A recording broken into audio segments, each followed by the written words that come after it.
Anak-anak, kita akan belajar tentang jaring-jaring makanan. Makhluk hidup adalah makhluk sosial, sehingga tidak dapat hidup tanpa peran makhluk hidup lain. Nah, salah satu bentuk interaksi antar makhluk hidup adalah proses makan dan dimakan. Jika disusun secara berurutan, maka membentuk suatu rantai makanan. Rantai makanan sendiri adalah peristiwa makan dan dimakan antar makhluk hidup dengan urutan tertentu.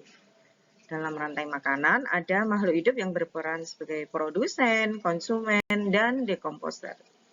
Bisa dilihat di gambarnya ya anak-anak.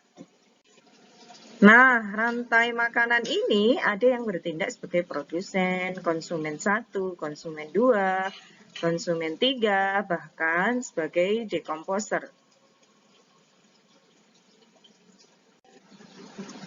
Nah, sebelum membahas yang lainnya, kita akan membahas tentang ekosistem. Ekosistem sendiri adalah tempat berlangsungnya hubungan saling ketergantungan antara makhluk hidup dengan makhluk lingkungannya.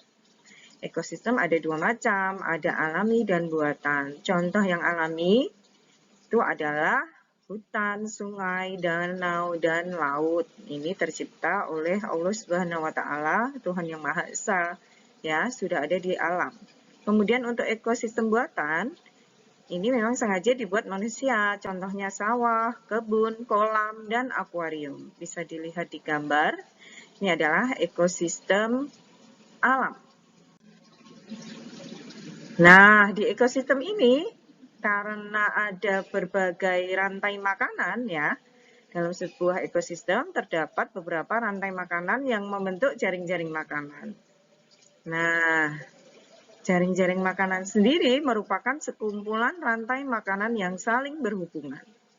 Bisa kalian lihat, misalnya ini di sawah, padi sendiri bisa dimakan tikus, bisa dimakan belalang, bisa dimakan ulat. Ya, coba kalian lihat gambarnya. Nah, sekarang coba anak-anak lihat, ada berapa rantai makanan? Nanti kalian amati, kemudian kalian catat ada berapa rantai makanan. Ya, sebuah jaring-jaring makanan terbentuk dari beberapa rantai makanan. Jika lebih dari 2, itu sudah dikatakan dengan jaring-jaring makanan. Bisa dilihat, ya, tikus bisa dimakan oleh ular atau burung elang. Nah, ini terbukti bahwa ada beberapa rantai makanan. Nah, bagaimana jika ekosistem rusak? Contohnya karena banjir, karena kebakaran. Mungkin ada yang sembarangan membuang puntung rokok yang masih menyala. Atau membuka lahan untuk ditanami tetapi dengan cara membakar. Nah, ada pula jika di sawah itu ularnya dibunuh. Nah, kalau dibunuh, apa yang terjadi anak-anak? Ya, padahal ular memakan tikus. Ya, tikus ini menjadi banyak jumlahnya sehingga bisa merusak tanaman padi. Nah, pasti ada akibatnya jika lingkungan kita rusak. Hubungannya dengan ini anak-anak, piramida makanan ya.